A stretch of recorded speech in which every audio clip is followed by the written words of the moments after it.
Drive Live Formula One. Hello and welcome to the Circuit Gilles Villeneuve, which winds its way around the Ile Notre Dame here in Montreal, Canada. And I am very pleased to say that there hasn't been a huge thunderstorm this morning like there was before yesterday's track activity got underway.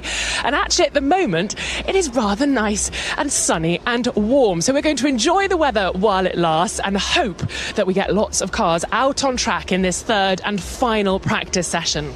I'm Rosanna Tennant, and joining me in the commentary box is our lead commentator Harry Benjamin, alongside European sports car champion Alex Brundle and the BBC's F1 correspondent Andrew Benson.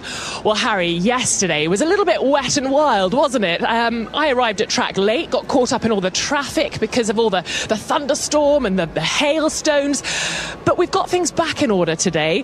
But it was difficult to read into the pecking order yesterday, wasn't it? Yeah, and you know you're going to have to repay that time you missed, by the way, Rosanna. That's how it works here. 21 minutes we'll need from you at some point throughout this season. More homework, please. Yeah, it was very wet yesterday. FP1 in particular, the green light went on at the end of the pit lane, but the pit exit was closed, so nobody went out for 20 minutes in that first free practice one session. And then we did get a little bit of tentative running just to see what it was like, but really no one really learning anything. Lando Norris topped the session. We did have one skirmish into the wall in the form of Zhou Guanyu in the Sauber. Practice 2, though, was a little better, and it was actually Fernando Alonso who topped the session. We saw a lot more running, initially some going out on that soft compound tyre, and we got a bit of soft compound running towards the end of the session as well. But most of Friday plagued by rain. We haven't learned a lot. FP3 today will be crucial. Absolutely, yes. A lot of tentative running yesterday because the teams were worrying about using up those intermediate tyres if the rain does indeed come today during the qualifying session and during tomorrow's Grand Prix. Alex Brundle, it's great to have you in the commentary box with us this weekend. Harry's touched on it. I mean, this is going to be an important session, isn't it, FP3? Some high and low fuel running, I'm imagining, so they're going to be busy right from the off. Well, it's great to be back, and yeah, absolutely. It's going to be a frantic one this session. Like Harry said, we saw more soft tyre running throughout the dry stuff we got yesterday, but now it's race preparation time, and they'll be using every single moment of track time they can possibly muster here to try to understand the cars in these dry conditions. We've had a look at the weather forecast. It does look relatively 50-50 through the rest of the race weekend, doesn't it, as to what the conditions will be. So teams and drivers will be looking to use this session to prepare for all eventualities, and from our standpoint it's going to be really good to get a feel for who is actually likely to come out on top if we do have dry conditions on race day. Absolutely, that's what we're here for. We want to know who is the fastest of them all. Andrew, yesterday the big talking point as we finished off Friday's running was that Max Verstappen and Red Bull Racing were having problems. Max came back into the pit, smoke coming from the back of his RB20 car, called his team on the radio saying, have the fans ready, I can smell smoke. He jumped out of the car very quickly. The yellow barrier was put up at the front of the garage. That meant that obviously the car was pretty unsafe. There was an ERS problem, an ERS problem with the car, so an electrical fault which the team were investigating. They've changed the engine as a precaution and they're going to investigate the problem in the coming days. That's what the team are telling us. But how serious do you think this is, Andrew? Does it mean there could be further implications throughout the weekend for Max Verstappen? Could we see penalties? Well, Rosanna, the ERS system is the energy recovery system, so that basically is the hybrid system. That covers a lot of parts on the car. The MGU-K, which is the motor generator unit that recovers energy from the braking system. Then there's the MGU-H, which recovers energy from the turbo, and of course the battery. Now, it was interesting after the session to hear Max Verstappen say it's important to figure out what happened and what implications it will have on the weekend and the rest of the year. That, to me, implied that he was worried that he might end up using more than the permitted number of engine parts, which would lead to a grid penalty. Now, Red Bull haven't said anything about that this weekend. Red Bull are very, very secretive about their car generally, and normally it's sort of team protocol to not say anything till the FIA announce anything anyway, and they haven't announced anything either. So we don't know, but what we do know is that he's already used 2 batteries this year, which is the maximum amount. So if he'd had to change the battery, that would have been an automatic penalty this weekend. We'll wait and see whether that's happened or not. If it's just an engine change and not the battery, he should be fine for now, but it's obviously not what they want. And we, as you say, we are yet to hear whether that ERS system is repairable or not as Honda go forward. Keep an eye on your messages and your email inbox, as I'm sure there'll be information coming. They'll be able to solve the issue, or they'll have to remedy the issue. And in any other year, in 2023, for example, it might not be such a big issue with Max Verstappen having had such a huge gap to the rest of the field in seasons gone by. But this season, it is getting closer. 31 points separating Max Verstappen from his nearest rival, Charles Leclerc, in the Ferrari. And it's just 24 points now between Red Bull at the top of the constructors' standings and Ferrari in P2. So it's close, isn't it, Harry? This session is going to be all important for the teams and the drivers to hone their cars, get themselves ready for qualifying later on today. I think we've got a green light and cars are heading out on this very challenging track, and it has been resurfaced, so even more variables. Absolutely. Green light on at the end of the pit lane. It is Max Verstappen in the Red Bull who is first out and already approaching the hairpin. On the medium compound of tyres, he weaves left and right, trying to get those tyres up to temperature. You're right, the track has been completely resurfaced. This 4.3 kilometre, 2.7 mile track, 14 turns, 6 to the left and 8 to the right here at the circuit Gilles Villeneuve. The sun is shining, no rain in sight today. So, as we've discussed, this is going to be a crucial session ahead of qualifying for the Grand Prix later on this afternoon. For those who wish to do a sync-up, it is 58 minutes and 35, 34, 33 seconds as Max Verstappen embarks on his first lap down through the gears into the braking zone of turn 1. The left-hander approaches. And Alex, let's just dive into a little bit more about what exactly, as Verstappen nearly loses the front end coming out through turn 2 up the hill towards 3, manages to recover it. He's pushing hard because he knows how crucial this session is. Incredibly crucial for Max as he dived towards the wall there on the outside of turn 2. This resurfacing and the nature of it, very important for Red Bull this weekend. We've seen them struggling over the bumps at recent circuits. It can be their Achilles heel, exacerbated in general by the softer compounds of tyre that don't appear to have quite as much support in the sidewall of them as the harder compounds do. This weekend, of course, the softest 3 compound of tyre available being brought here to the circuit Gilles Villeneuve by Pirelli. So, in theory, potentially a worst-case scenario. Bumpy circuit, soft compounds of tyre. However, the nature of this resurfacing could change the circuit surface completely. Will that operate in Red Bull's favour or not? I think this session is the first time we're actually going to see that in earnest as Max Verstappen makes his way off the road through that final chicane. And I believe there, Harry, he jumped across the final chicane and crossed that orange line that we've seen drivers crossing earlier on throughout this weekend. That may well be a slap on the wrist from the race director for not following the race director's instructions down there in the final chicane. Yeah, they may get into more trouble if they continue doing that into the race, but he went into the chicane and then just didn't have the grip, bailed out of it and cut across, didn't even really have the space to take that designated get out zone. There's also another one through turns 8 and 9. Let's just hear from Verstappen. I don't know why, but the whole weekend already, this steering, super weird for me. Super weird steering for Verstappen, Alex. Do you remember last time out in Monaco when George Russell was struggling with the power steering system on the Mercedes, feeling a lot of judder back through the steering wheel? And I really think it's a factor of how close these cars are running to the envelope in terms of weight, that actually these steering systems are being pared down and down and down to the point where actually they're right on the limit of their capacity and reliability. Could well be an issue with that power steering system on that Red Bull. They tend to be able to bring them into the pit lane, fiddle about with the motor and the control systems and sort them out, but not something Max needs at this stage. No, not at all.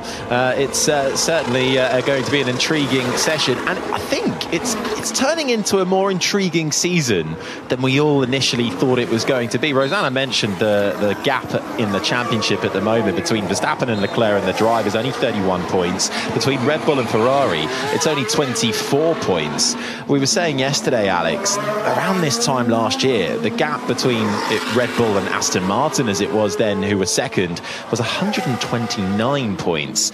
This is boding well for the championship, or are we getting ahead of ourselves? No, it is. It's boding well for the championship, and I think, races where we're seeing these sort of three-way battles between McLaren, Ferrari, and Red Bull for potential victory. Okay, sometimes McLaren are trailing slightly, with the Ferrari looking a little better than the Red Bull on occasion. But I think the maturity of this regulation set is a factor, as we've got one of the kick salvers off the road. We have indeed. It's Zhou Guanyu again who finds himself in the wall, and that's coming through turns 1 and 2 actually. So he's gone in backwards. It's on the exit of the exit of the pit lane. We haven't seen how it happened yet, but of course Zhou Guanyu, the Chinese driver, had a skirmish into the wall in free practice 1. Let's hear what he's saying. He's saying he's okay. It's brought out the red flag. Practiced though, so the clock continues to count down. I can see the rubber that's been laid down from the tyres. So he's come through turn 1 and then found himself in the grass. The rear wing has made contact with the wall. Zhou is moving about though, but red flag, he's okay, and not what the Sauber driver needed. No, exactly what they don't need at this stage. Bit of damage on the car, and this ever critical running is going to be lost. Let's see what happens. He's going to arc his way through the curve down towards turn 1, braking at the 100-meter board and then rolling into the left-hander of turn 1, and just in the mid-corner as he tries to then apply that tiny bit of throttle they put in before turn 2, losing the rear of the car. Not quite got the rear tyre up to temperature for me. I have no idea what's happening with the car, but the car is so strange, man. Just lock up all the rears. Zhou Guanyu then frustrated on the radio. Andrew, he's having an absolutely terrible season, isn't he? He really is. He hasn't out-qualified Valtteri Bottas once yet. His average qualifying deficit, just give me 1 second while I look it up, is nearly there, 0.373 over the first 8 races of the year. He's not expected to keep his feet in Formula 1 next year, and he's not driving at the moment like he deserves to do so either. He's out of the car and inspecting at the rear end. He was kind of beached on the grass, so he couldn't get out. Well, Rosanna, Zhou was out in FP1 with a crash, and he's out now in FP3. Yeah, and as I went to have a little look, because as I looked down the pit lane, you can almost see the turns 1 and 2 complex, but I couldn't see him. And as I was looking, I then turned around and saw Fernando Alonso in the Aston Martin and Yuki Tsunoda in the RB coming down the pit lane. And I thought, I don't think you're going to get very far, because the red light at the end of the pit lane then came on. And sure enough, both drivers had to stop. Then everybody came flying into the pit lane. Red Bull did a practice pit stop with Sergio Perez. Lewis Hamilton came into the Mercedes box. And all the while, Fernando Alonso and Yuki Tsunoda were just sitting there, and then came the Aston Martin crew running down the pit lane with their sort of skateboards, I like to call them. They've popped Alonso on that, and he's being wheeled back up the pit lane, and a little bit slower to get down there. Well, RB, of course, they've got a little further to travel. They've now got Yuki Tsunoda up on the skateboards, and they are going back to their home as well, while this red flag is flying, and they try and get Zhou Guanyu's car to safety. So yeah, a bit of a pause, and actually just a quick update on conditions. It's very blowy, windy, gusty down in the pit lane, so I'm not sure how this affects drivers around this particular track, Alex. Is it a sensitive one when it comes to wind here? So that wind very much a crosswind through the exit, blowing towards the Wall of Champions. And yeah, it's definitely a factor, especially between the trees there and between the walls, where you may go in and out of the effect of the wind as it blows through the various areas of the racetrack. Always the big braking zones a factor. The wind as it stands at the moment, Rosanna, not a specific headwind or tailwind for any of the big straights or the big braking zones, which is what you'd look out for as a driver. But there are plenty of areas of the racetrack where they're turning into it and out from it, which can really destabilise the car. Could easily have been a factor. Now a look at the direction of that wind in this issue for Zhou Guanyu, along with having the tyre not quite ready and just misjudging the grip at the apex of turn 1. Well, the drivers are already keen to get back out. Oscar Piastri leading the charge down at the end of the pit lane, waiting for that red light to turn green. He's followed by Max Verstappen, and as you can hear, they're now all queuing. I'm looking at the Mercedes of George Russell. Behind him, we've got Pierre Gasly, and then behind him, his teammate for now, Esteban Ocon. Lots of news coming out of the Alpine outfit in the lead up to Montreal. And it was yesterday Jack Doohan sitting in for Esteban Ocon. He'll be so disappointed at the conditions weren't like they are now. Yesterday, Jack Doohan, of course, finished third in F2, waiting for the opportunity to find his way into F1. But as we stand here now, it's rather loud, rather noisy, as they're all waiting, and we have now got a green light at the end of the pit lane. Oscar Piastri and the McLaren leading them away, Harry. Thanks, Rosanna. Yeah, clock still continues to count down, so it's 49 minutes and 55, 54, 53 seconds. Initially, everybody out there on the medium and the hard compound tyre. Fastest lap time so far as we get FP3 back underway is from Pierre Gasly in the Alpine, a 1:16.4, 1.2 seconds clear of his teammate Ocon. Then it's Perez in third. Joe did set a lap time enough for fourth fastest, but then found the walls. He's out of this session. Sainz, Bottas, Leclerc, Sargent, Hamilton, Russell, the top 10, but not representative lap times for the majority of those who went out in the early gambit. With Joe out, Alex, we talked about it a lot yesterday as well, as we see actually images of Joe walking back, helmet on in the paddock. He's clearly under pressure. Both Sauber drivers, it's understood, will be out of that team at the end of the year. There's a lot going on in the driver market right now. Sergio Perez has re-signed with Red Bull through to 2026. Esteban Ocon has departed and will depart Alpine at the end of this year. Where do you see it all heading? What next for the likes of Carlos Sainz? What next? What next, indeed. I mean, there are a lot of people who thought that he might take that seat that Sergio Perez has just re-signed at Red Bull. A lot of people thinking he was extremely deserving of that seat. He has, of course, the potential connection with Audi through his father, Carlos Sainz Sr. And we know that Williams are courting him extremely hard. Another heaping of praise from James Vowles on him this week.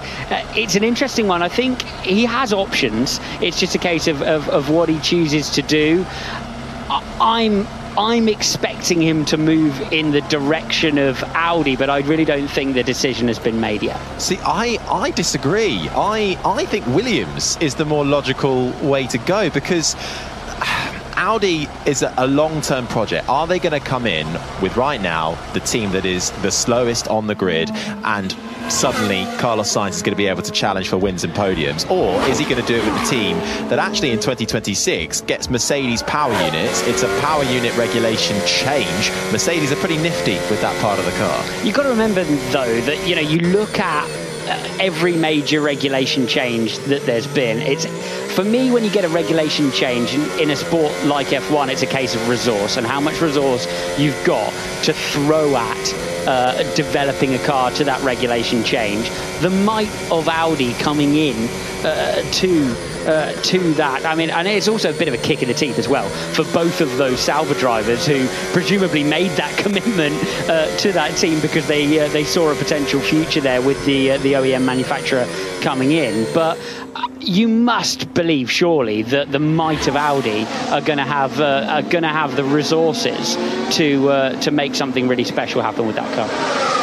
Alex, it's quite funny. Yesterday we were sort of rating the junior driver programs out of 10, and Red Bull, we felt, has fallen a little short in their driver program recently. Wouldn't it be funny if it was Alex Albon and Carlos Sainz together at Williams, two young Red Bull drivers back in the day, ending up at Williams? It doesn't really say great things for their junior program, does it?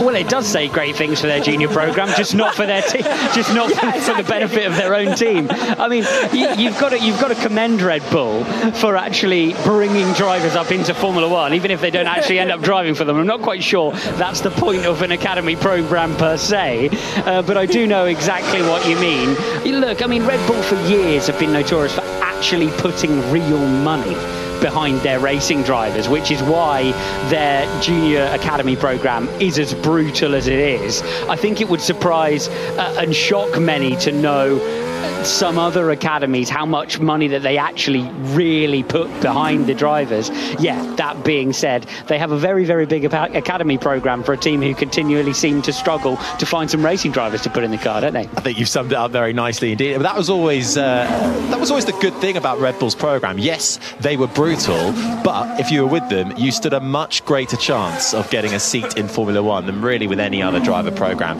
I was arguing yesterday in practice that I think think Red Bull have actually become a bit less brutal over the last few years. You know, we were talking about the likes of Jean-Eric Verne and Jaime Alguersuari and Sebastian Buemi. You go back to Scott Speed, who are all cast aside quite quickly into their careers. But then on the other hand, they got a chance in the first place, where so many never even get that chance. A man who will get another chance with a top-tier manufacturer is Nico Hülkenberg. That's the sound you're hearing right now on the Haas driver, just making his way through the hairpin, up through the gears, approaching speeds of over 290 kilometres an hour, almost 320 kilometres an hour. He goes over that before he then hits the braking zone for the chicane, passes his teammate Kevin Magnussen, who gets nicely out of the way through the final chicane, navigates the wall of champions. Hülkenberg on the medium compounded tyre. Decent lap this from the German, enough for 8th fastest at the moment. It's Verstappen though, fastest of anybody with a 1:15.4 as Alex Albon has a little jaunt over the grass at the exit of turn 8 and 9. Verstappen fastest, then it's Alonso about 3/10 behind, but on the hard compound of tyre ahead of Ricciardo, Magnussen, Norris 5th fastest, Gasly, Sargent, Hülkenberg, who just went 8th ahead of Ocon. Piastri is 10th, then it's Albon, Stroll, Leclerc, Bottas, Sainz 15th, Russell, Perez, Joe, who is out of this session, Hamilton now 18th, then Joe, and Tsunoda down in 20th and last, but he hasn't set a representative lap time just yet. He's well off the pace at the moment for Yuki Tsunoda. Yeah, we're listening in to Alexander Albon, who's going to make his way across the grass rather than the escape road that they are asked to do, down across turns 8 and 9. But he's going to be led away. Are we okay with the brakes? Like, everything feels off. Stopping power feels terrible. He's going to get away with that one, as his teammate did just a few laps ago.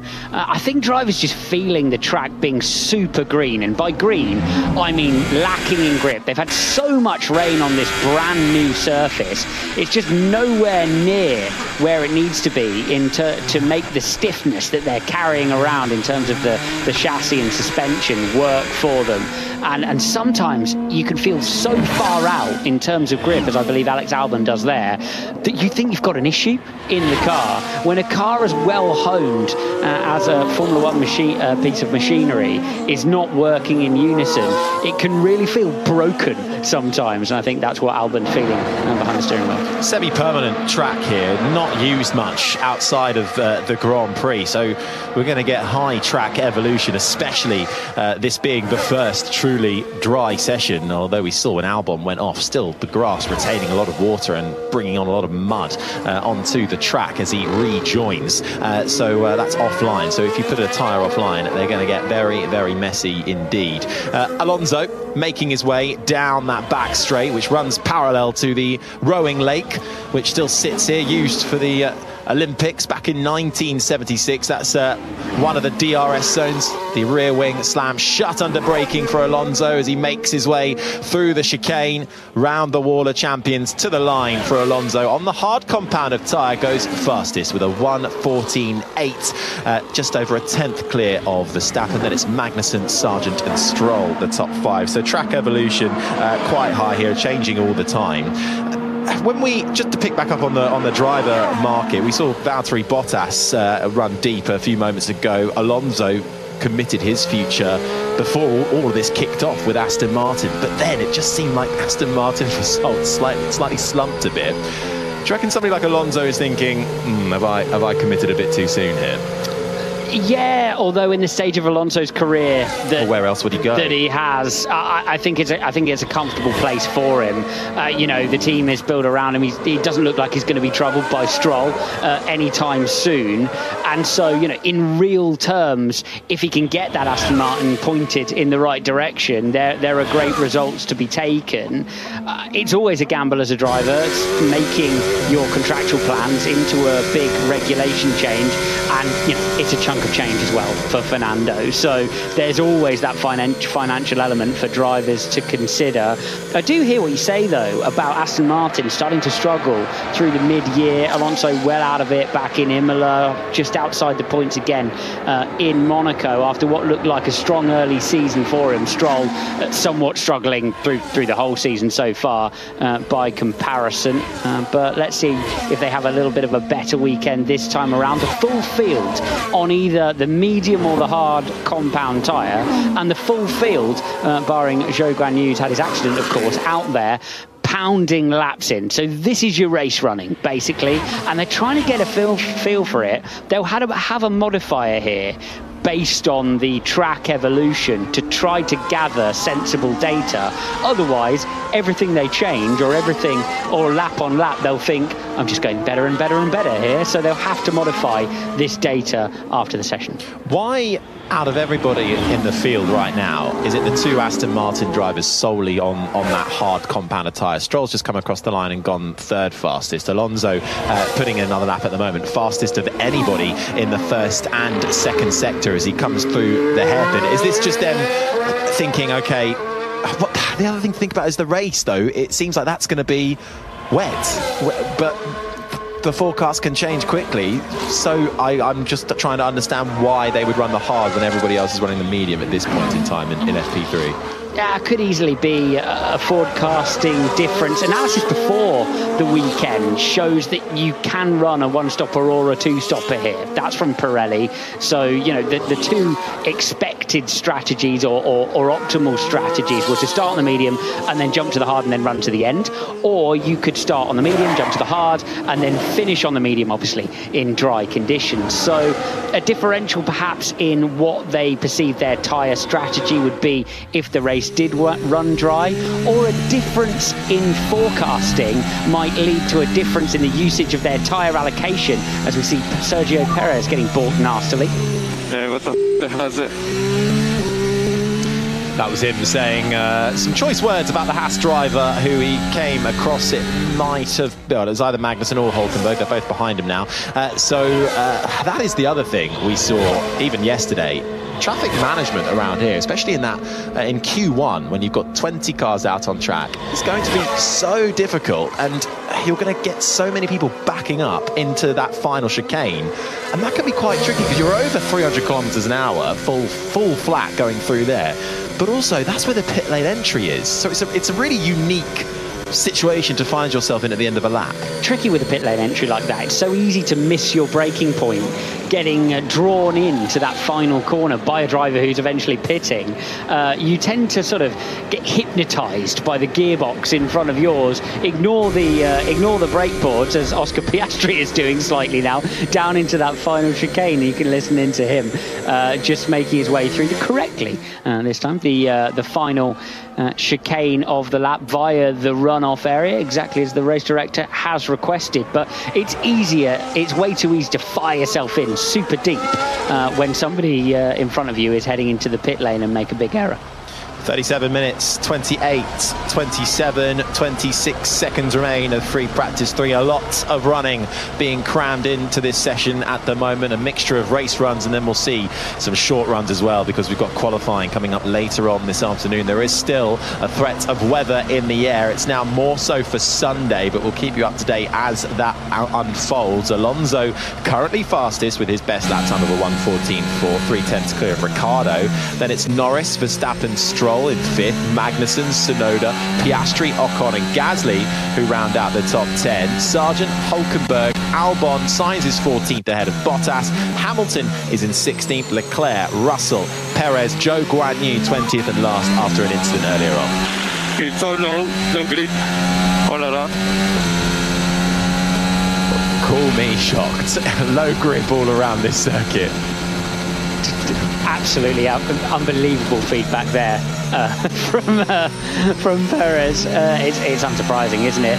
As there have been puddles piling up on brand new surface throughout the weekend so far. Perez just trying to get some laps in, and they're all just trying to get a feel for this racetrack at the moment. There is a pecking order in theory from FP2 yesterday. It has Red Bull Racing in theory simulated to be fastest throughout qualifying, just by just over a tenth from McLaren and Ferrari. But realistically, what are you going to read into that? You know, if we do have a dry qualifying session, the difference in the racetrack is going to be so far beyond the difference between the cars here that it's effectively going to be last across the line, I think, is what we're learning from this FP3 session. I love that, though. That is always a good quali. That's the voice of the European Sports Car champion, Alex Brundle, alongside myself, Harry Benjamin. Down in the pit lane, it's Rosanna Tennant. Oh, and it's a good place to be today, Harry. I have to say, yesterday was a little bit wet for my liking, but it's nice now. You're talking about that threat of rain in the air. It's actually not looking too threatening. There are clouds, there's a bit of blue sky. It is a little bit breezy, as I was mentioning earlier, but I think we're going to get away with it in this FP3 session. Not sure about later on for qualifying, so don't go anywhere for that. It's going to be a thriller, I'm sure. And Alex, I was going to pick up on that sort of hypnotising effect you were talking about, following the car in front and sort of staring their gearbox down. It was a bit like in Singapore, wasn't it, when George Russell was following Lando Norris, thought Lando had clipped the wall, and then George ends up clipping the wall because they kind of get entranced and they, as you say, get sort of hypnotised to follow the same path, and it can all be rather race-ending, can't it, if you haven't got your wits about you? Look into the eyes, exactly. Yeah, exactly the moment I was thinking. You're back in the room. Yeah, I hope so. But yeah, it can be the case, yeah, definitely. And at a street circuit, and as well at a circuit like this, at a temporary venue, it's easy to find yourself in the outside wall for exactly that reason. You bounce over the curb on the inside so much, the same amount as your competitor does in front, and then you find yourself just someone in front of you will make an error, and then you'll make an error in sympathy. Often the case where your visibility in the car, as it is in modern Formula One machinery, is so limited, and effectively you lose out massively to being caught out by the driver ahead. Rosanna, Hamilton's just said on the radio the wind is picking up. What's your report of it?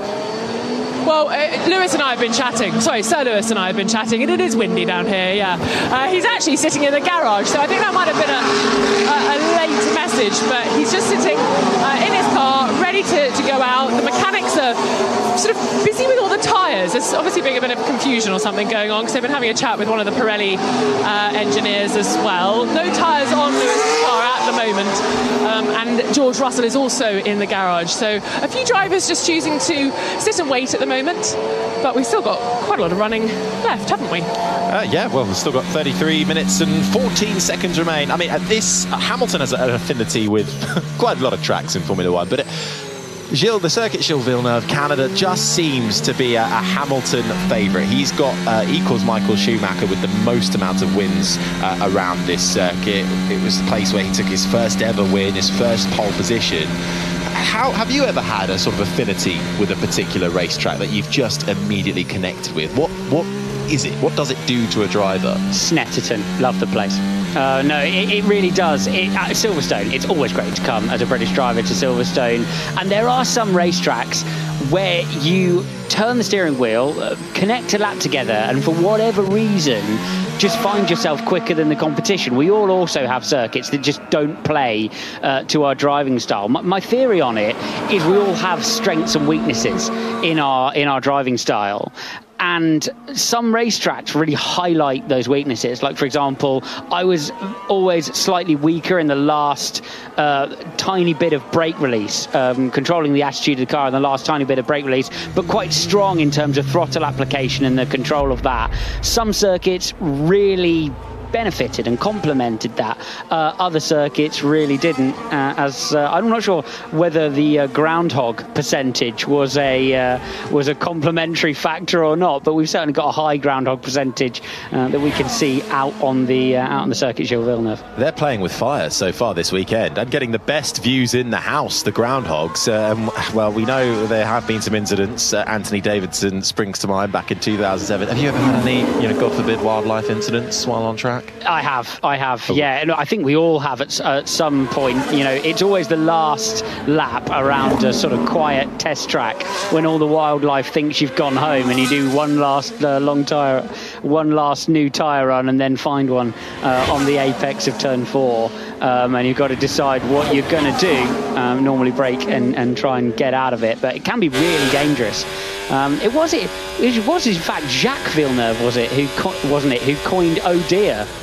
when he found a deer in the middle of the racetrack. Or was it Montoya? I think it was Montoya. Yeah, well, yeah, it was Montoya. Well,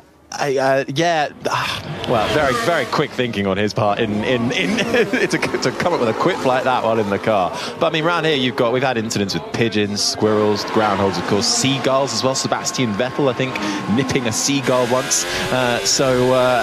So far, everyone touch wood, it's all been good so far. So just over half an hour remaining, and we're starting to see some soft tyre running. That's the fastest rubber, the red-walled rubber. Logan Sargeant has gone fastest for Williams, 1:14.3. Alonso's time is on the medium. The other soft compound runner, Carlos Sainz, gone third fastest, a 1:14.5. And Russell is on an outlap at the moment on the softs, along with Valtteri Bottas. So I think we're getting the changeover now to seeing what they've got over one lap. Interesting lap there from Sainz on the soft tyre in the Ferrari. Only managed a 1:14.5 in comparison to the lap of Logan Sargeant. I don't know whether that's a set of softs that he'd run in FP2 that he was having another run on, but not that performant, that particular run on the soft tyre from Logan Sargeant. We've got Valtteri Bottas making his round on that tyre as well, and George Russell, which is the car that you can hear the Mercedes putting in some purple microsectors on his first set of soft runs of the session. He finds himself slightly wide through the middle of 8 and 9, and then into the DRS zone, heading then down towards the mid-sector of the lap.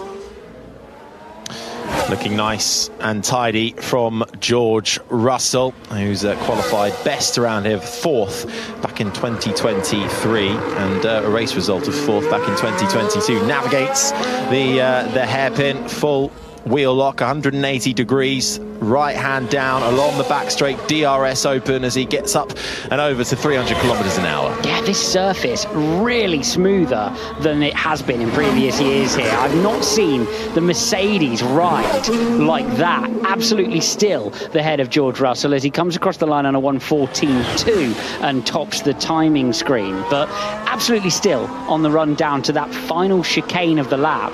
That's going to be a factor this weekend. That surface of higher quality, I think, than it has been in previous years.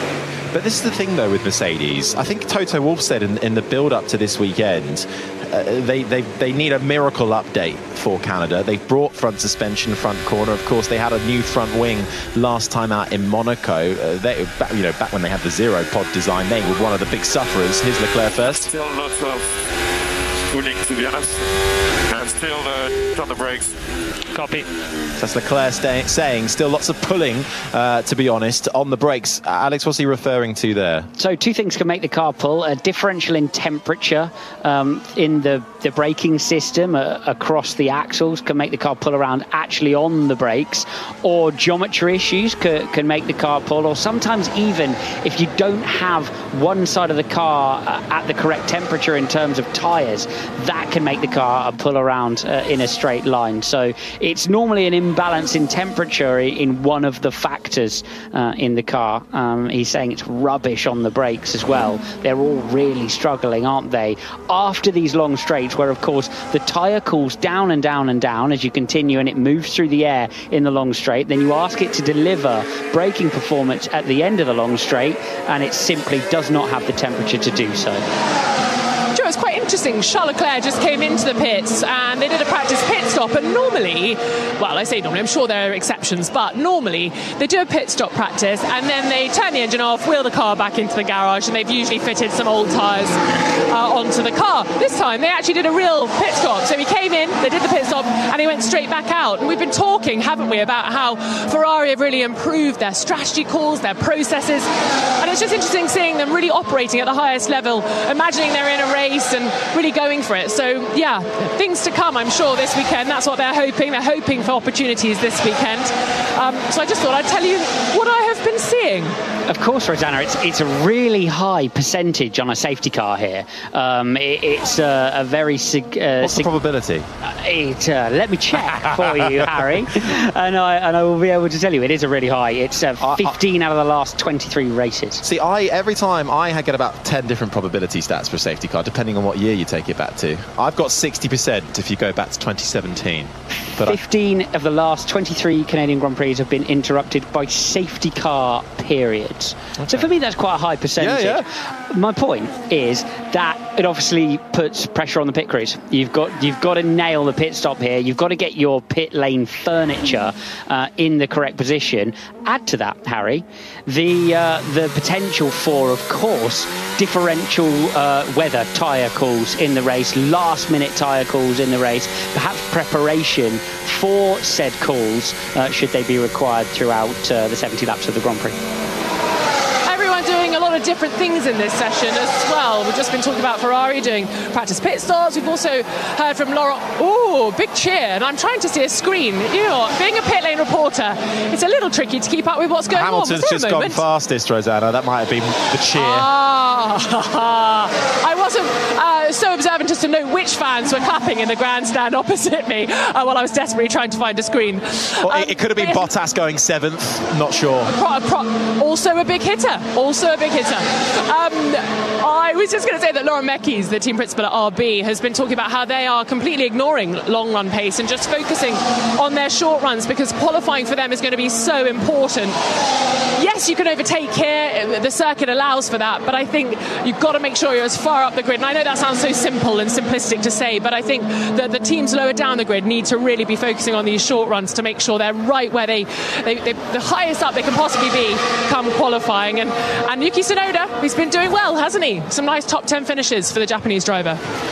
Tsunoda's done very well. I think he's exceeded the expectations so far this season. A little bit of a lock-up for Lando Norris as he comes into the hairpin. Tsunoda's actually never scored points in Montreal, so hoping to put that right. But this is the best season Tsunoda's had in his Formula One career so far. 5 points, Grand Prix point scoring finishes so far from this season, and the last 3 races have all been point scoring and also starting in the top 10 on 3 consecutive occasions. So Tsunoda has well and truly put Daniel Ricciardo in the shadows in the season that we thought Ricciardo was being lined up to put pressure on Perez, then B, possibly replace him even before the year is up. It couldn't have gone a more opposite way for old Daniel Ricciardo, which is the sound you're hearing as he makes his way down that long straight.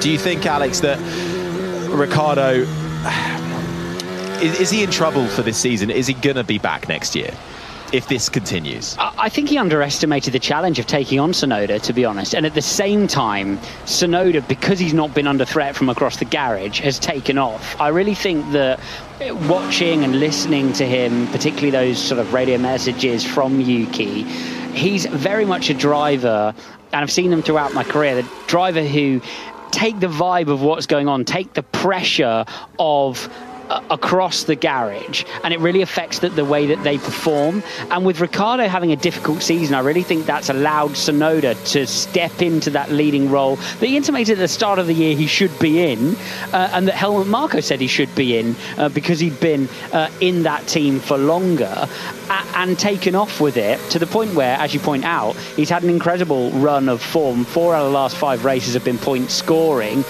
to the point where people were asking, he was one of those names that people were asking, should he really have been in that Red Bull instead of the retention of Sergio Perez?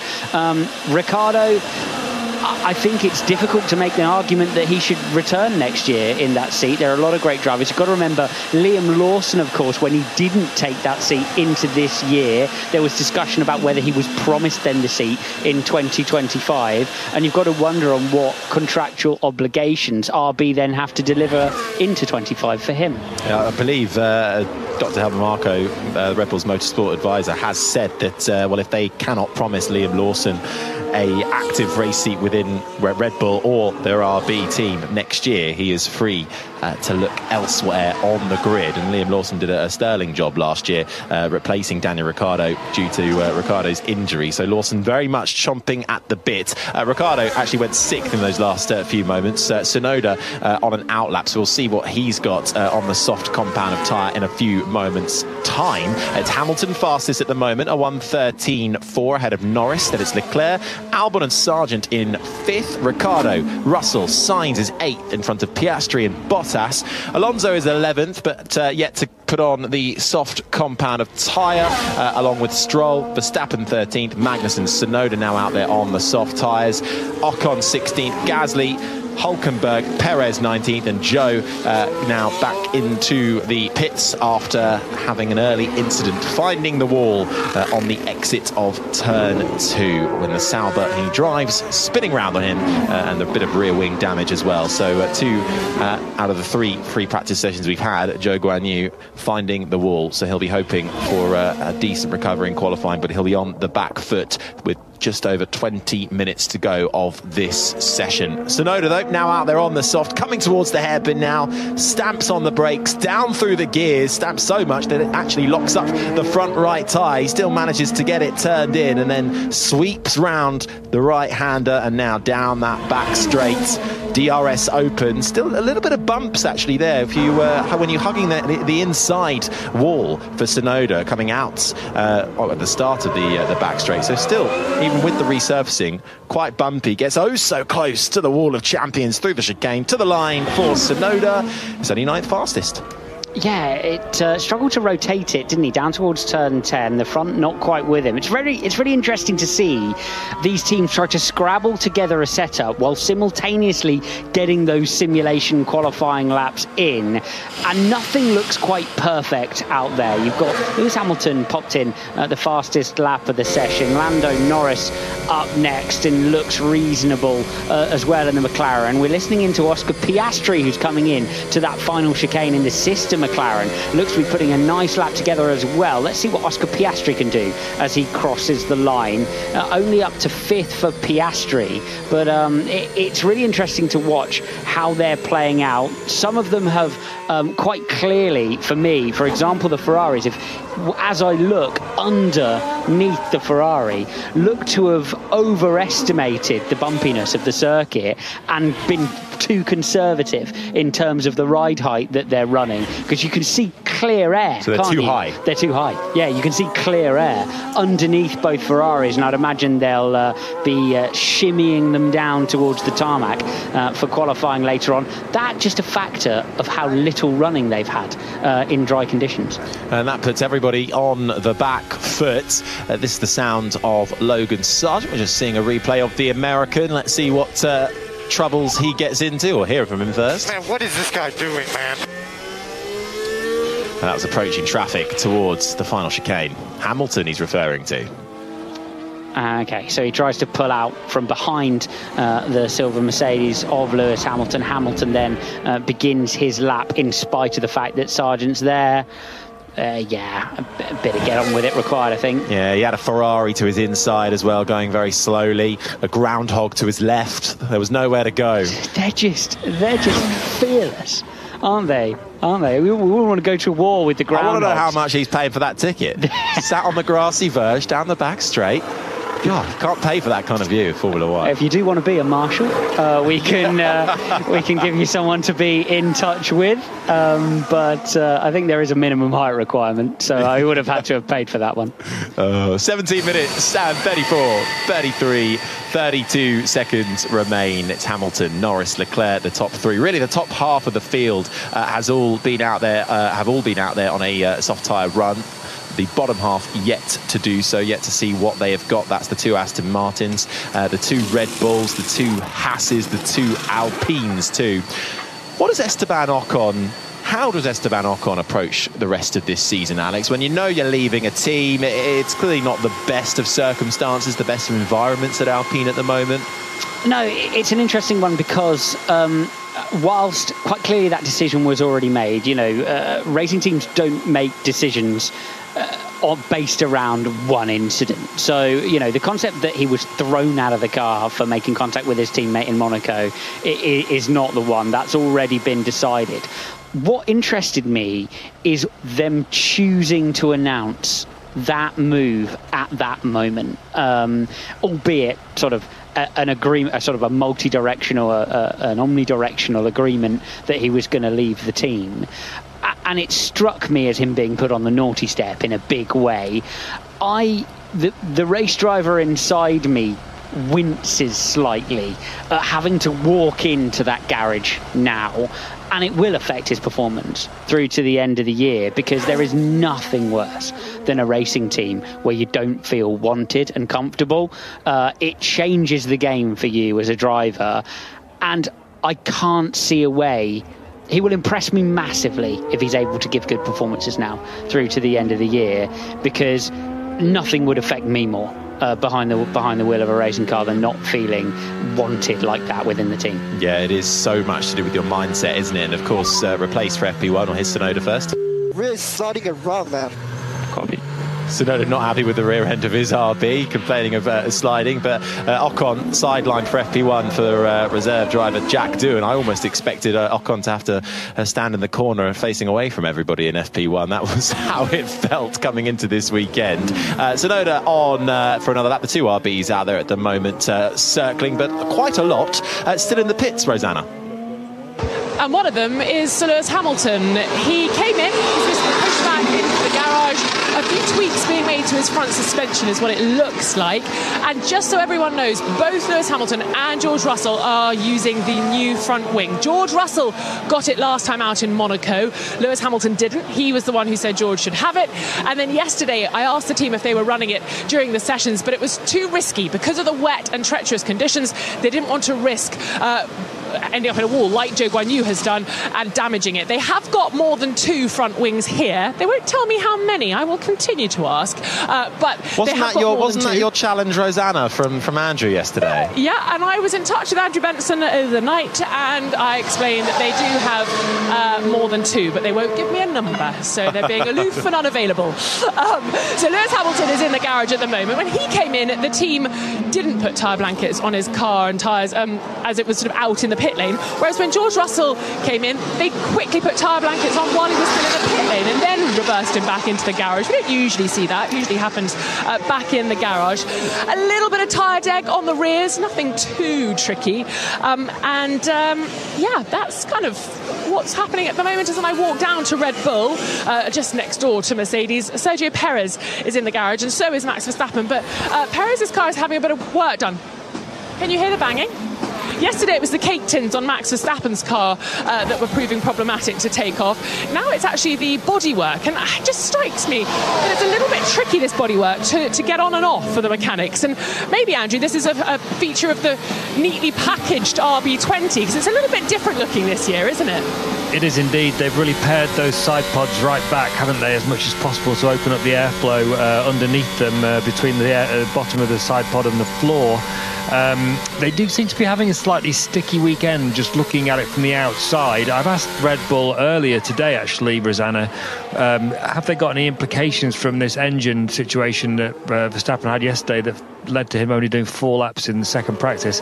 Unsurprisingly, I think you'll probably think, Rosanna, I've not had an answer yet. It's funny that, isn't it? Yeah, they're a bit awkward like that, aren't they? I'm not Red Bull's best friend right now, it has to be said, for a number of reasons, which people might be able to work out, but just doing my job fundamentally. But anyway, they've not been troubling the top of the timesheets that much. As you say, they're in the garage at the moment, or actually Verstappen's just coming out, I see, so let's see how he gets on now. Yeah, he's just come out. Yeah. But Perez is definitely in. Yeah, so I saw Paul Monaghan, the trackside engineering director, rushing around the garage, looking a bit concerned a few minutes ago on the TV screens as well. So let's keep an eye on that. Actually, there was some interesting comments from James Allison, the Mercedes technical director, that I saw earlier, in which he was saying he thinks that the Red Bull upgrade, in inverted commas, that they put on the car at Imola has actually been a downgrade downgrade. And he's hoping, obviously, that sustains itself going forward as well, as he would do, working for a rival team. But I hadn't heard anybody say that before. That is a really interesting remark from James Allison. While that has all been going on in the pits, there have been drivers absolutely pushing the limits. George Russell flying over the curbs at turn 3 and 4, almost finding the wall on exit. But Alex Albon flying down the back straight into the chicane. This is the sound of the Williams driver making contact with the Wall of Champions. Let's hear it. And getting dragged onto that grassy verge as well. Immediately eases off the throttle. Was it a flat hit? Will he get away with that one? Yeah, I think he should get away with that one, especially in a modern era where actually the rear suspension first, and it's damage to that. There's damage to that. You've got rear right toe in there, and so no, he won't get away with that one. And then immediately he had to cut the corner at turn 1. Is now limping his way back to the pits. Actually, Alex Albon tried to have an accident there yesterday, didn't he? Had a very wide, very big slide coming out of that corner. He's done it properly today, and we've got Verstappen on a hot lap and Lewis Hamilton, Harry.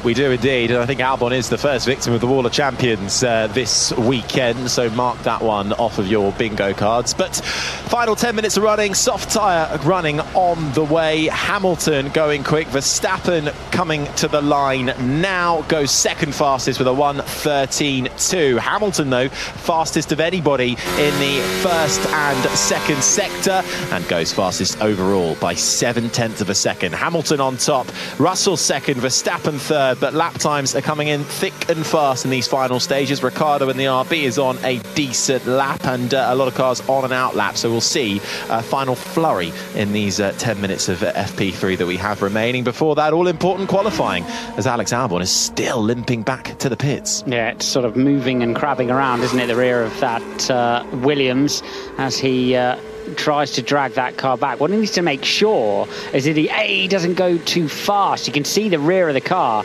really vibrating, and he's moments away, I think, from Williams A, telling him to slow right down, or B, telling him to stop, so he doesn't do any further damage to what is an incredibly fragile rear brake duct and rear aerodynamic setup. Oh, you know what, he's going so slowly, keeping out of the racing line as he comes to the pits, and there's two faster cars coming behind him as he has to then dart across them into the pits, and he's coming towards you now, Rosanna. Yes, I'm standing behind the man with the front deck. He's been raised up onto the skateboards, and he's going to be taken back into his garage pretty quickly. I'm trying to get a view of the damage that has been sustained, but they are too speedy, these mechanics, and he's straight back in. All the cameras now trained on the Williams car as the mechanics set to work looking and investigating the issues. They're having a good look all around, and I would think he might not be out for the rest of the session. No, that might be Albon's practice day done, at least, and they'll be all focused to get that done for qualifying. Of course, Williams bringing an upgrade here, including front suspension and rear suspension. The car's jumping around a lot, like up and down, especially braking into one. Understood. Also turn 3, 4. So Verstappen then still finding issues with his car, still not completely happy there. We've got two Mercedes up in P1 and P2, Hamilton ahead of Russell. Good lap from the RB and Ricciardo, although everybody behind Hamilton is about 0.7 slower. We'll see what Russell's got.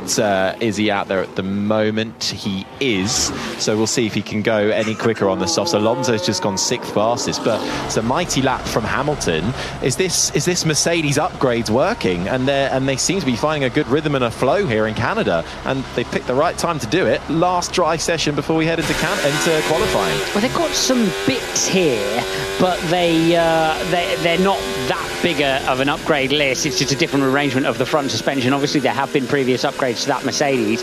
It looks comfortable, and it's weird to make an analysis of a car in a straight line, because obviously all of the magic happens in the corners. But when you watch it crest the bumps in a straight line, it doesn't porpoise with any kind of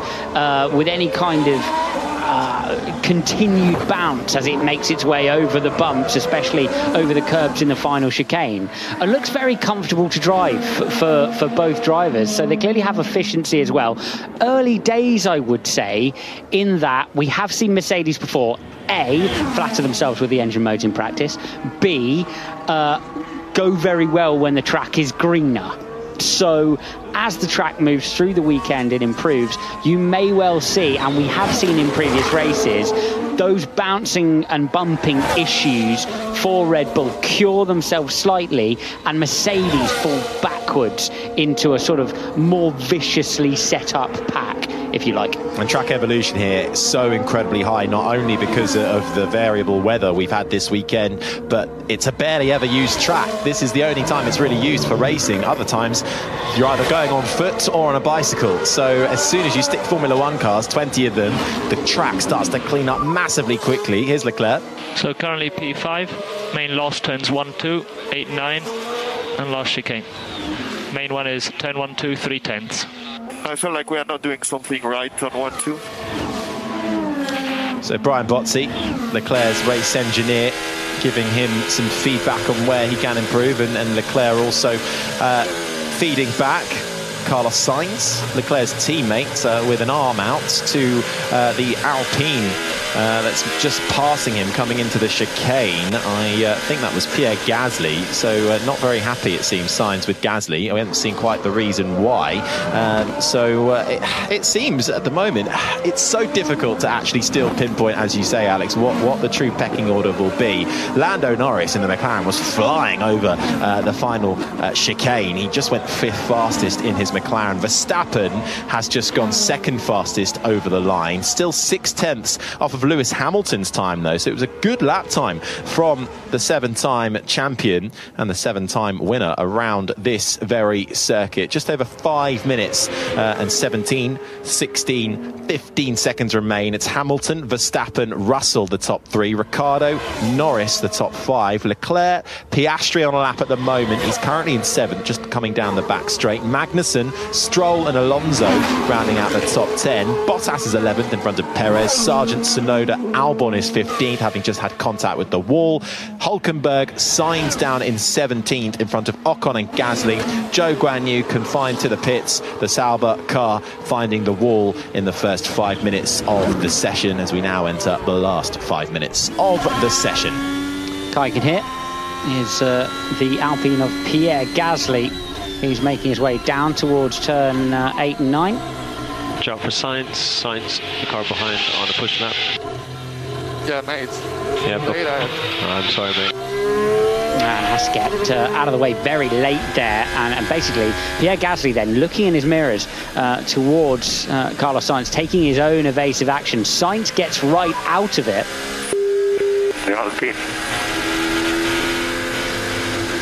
I'm not sure he was overbearingly balked, if I'm honest, Sainz, but it certainly must have seemed that way from both of the drivers' cockpits.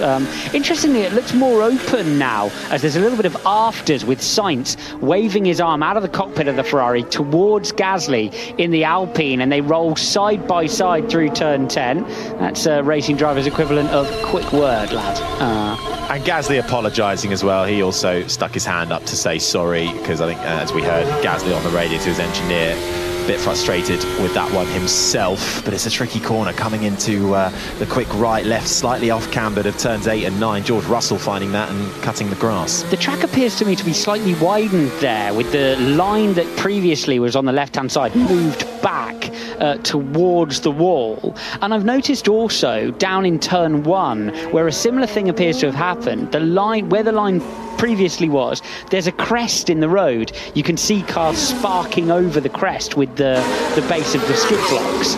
And I wonder if drivers trying to use that extra piece of track are finding themselves caught out by the topography of the road there and unable to get the car in, because we've seen so many drivers miss that first apex, haven't we? I'll tell you what, in 8 and 9 as well, they put grass on the exit before. You could really allow your car to run over there and carry a bit more speed. But now, as Gasly just found out, you have to get well out of the way and follow the tarmacked signage to escape off track and then rejoin it again. This is the sound of home hero Lance Stroll, born in Montreal. The Canadian goes 2nd fastest, half a second off Lewis Hamilton, the soft tyre. That lap was a 1:13.0. Hamilton's fastest lap a 1:13.5. So Stroll, half a second, the man closest so far to Lewis Hamilton. Just a couple of minutes remain. Still seeing some fast laps. Russell's about to cross the line. He's just coming through the final chicane now. Hulkenberg is on a okay lap. We haven't seen what Sainz has got. I think that's why Sainz is quite frustrated as well, because he hasn't really been able to get a proper clean lap on this soft compound tyre yet. Russell goes second, gets within 0.4 of a second to his teammate. I think the factor you're seeing is twofold, really, in terms of how this session is playing out. Firstly, the track evolution is so extreme that the differences between the cars are being masked aggressively by the track evolution, as we hear Carlos Sainz going straight across the final chicane, and I think Logan Sargeant is going to follow suit. No, he's going to get booked badly by the McLaren ahead. What's he doing, man? Honestly, that's nearly huge. Yeah, potentially a really nasty moment for Logan Sargeant there. I didn't see which McLaren that was, but I'm thinking that we're seeing extreme track evolution and also Formula One cars operating well out of the window in terms of just how much grip they expected to have around the circuit. This does feel, Andrew, like a bit of a weird session, but is it because this is the first dry one of the weekend? Yeah, I think we're seeing lots of teams doing lots of different things. That's the bottom line. If they've had one dry session, this is it. It was yesterday was basically a write-off, and it just doesn't make sense. Here's Leclerc's radio. We are extremely slow. Well, Charles Leclerc is obviously confused as well. Alex is miming ride height as if the Ferrari's running too high. So something is just odd. I mean, Hamilton's like 0.3 quicker than Verstappen. No one else is anywhere near Hamilton. Lance Stroll's in 4th place in the Aston Martin. It's been struggling the last few races. It's just, it doesn't make sense. Ricciardo 6th in the Red Bull, not Red Bull, the RB, sorry. I can only imagine that we're just seeing mixed up programs, teams running different things at different times. What I will say, though, is that you would expect that by now, Max Verstappen getting very, very close to the wall on the exit of the Wall of Champions there. I think there was radio. Oh, he hit the wall. A little bit the wall on the right rear. Okay, understood. He's got away with it, though. It hasn't. Looks like the Red Bull's not been damaged in the same way that Albon's Williams was. You would expect that by now, in these dying minutes, they would all be running qualifying simulations on the soft tyres. They are all out on the soft tyres, apart from Sargeant, who's just going out on the mediums for some reason. But a rather unhelpful graphic from Formula One we're seeing, saying 0 centimetres, too close to the wall. It's a bit like Ferrari being punished for going out on wet tyres in the wet yesterday, isn't it? So what on earth was that about? But anyway... they did get a fine for that, didn't they? I mean, it's just, practice sessions are notorious for being practice sessions, and you can't judge anything from them. This seems to be one of those sessions. From the outside, bit of head scratching. Obviously, each team individually will know what they're doing, but they won't tell us, unfortunately.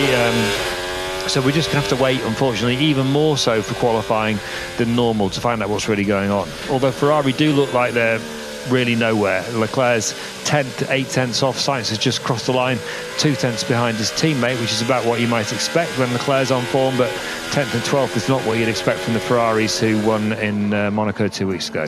Checkered flag is out for free practice 3. That is it, done and dusted. Next up will be qualifying, but it's Hamilton with the advantage so far. Fastest of anybody by over 3/10. Verstappen 2nd, Russell 3rd, Stroll 4th, then Piastri 5th ahead of Ricciardo, Norris, Alonso, Perez. Leclerc only 10th ahead of Magnussen. Sainz with his final lap went 12th in front of Bottas, and it's Sargeant, Tsunoda 15th, Gasly is 16th, Hulkenberg 17th, Albon with contact with the wall 18th, Ocon 19th, Joe missing the majority of the session due to contact with the wall. But I tell you what, Rosanna, if that was the grid, I think we'd have a pretty good race. I know, Harry. Thank you for telling us who finished where. And to quote Andrew Benson, doesn't make sense. Or does it?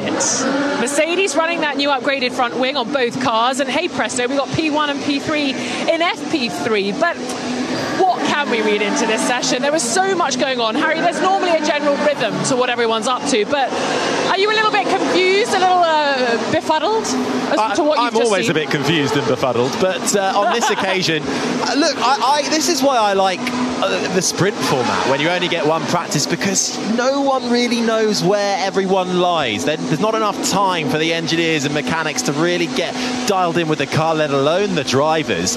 I tell you what, though, I do think Mercedes have made a step forward. I feel like Lewis Hamilton has said from the beginning of this weekend, they felt incredibly comfortable straight away. This is a track that he absolutely loves and thrives at. I think Hamilton is showing good pace around here, and I think we can say that it's not going to be a walkover for Red Bull. We've got Mercedes, we've got Red Bull. I think Ferrari will be back in it once they fix whatever issues they've got going on. So I don't know is the short answer, but I'm excited.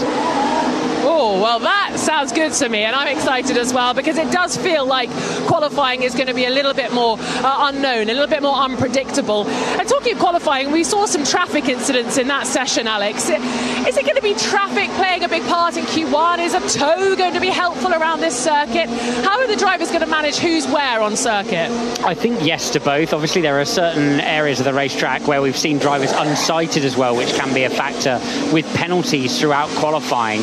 But every single session so far, we've seen competitors queuing up down into that final chicane to get the best exit. And as you say, Rosanna, with the full field on track in Q1, it's going to be a factor as drivers try to get the tyre in the right window, which from what I'm seeing throughout that session looks incredibly important here in what are relatively sort of cool track conditions with low grip. I think drivers are going to have to really manage that long straight to make sure they've got enough tyre temperature in those first couple of corners, and then critically get themselves enough space. So a balancing act as to when you run as much as what car you're running in throughout qualifying is going to be the order of the day. And we've got to have a little chat about the weather. It's currently dry. We didn't have any rain during that session. Above me right now, there is a big grey cloud, and it's saying it's going to rain here at 5 o'clock local time. But qualifying will be just over by then. So can we rule out the weather being a major variable and a headache for the teams and drivers this afternoon, Harry? Or is this place just too tricky? The 4 seasons in one day vibe going to play a part? Either you could never rule it out. I think as well, you know, where the track is situated, we're on an island, a man-made island, and the wind can, as you said, pick up and change drastically. Storms have been in the area and in the forecast for all weekend long. So I really think we're stepping into the unknown for the remainder of the weekend. If we get even a bit of rain during qualifying, I think that'll be great, because it's already teed up to be quite nice. To add a bit of rain into the mix, drying track perhaps, I'm all for it. Oh, yes. Step into the unknown with us for qualifying later on. You can read all about FP3 on the BBC Sport website. Our F1 correspondent, Andrew Benson, is busy writing about what he thinks of the session and the weekend so far. My thanks to Alex Brundle and Harry Benjamin for talking us through that final free practice session. We'll meet again for qualifying. We'll be live at 5 to 9 on the BBC Sport website. Hopefully you'll join us then. This has been an IMG production for BBC Radio 5 Live.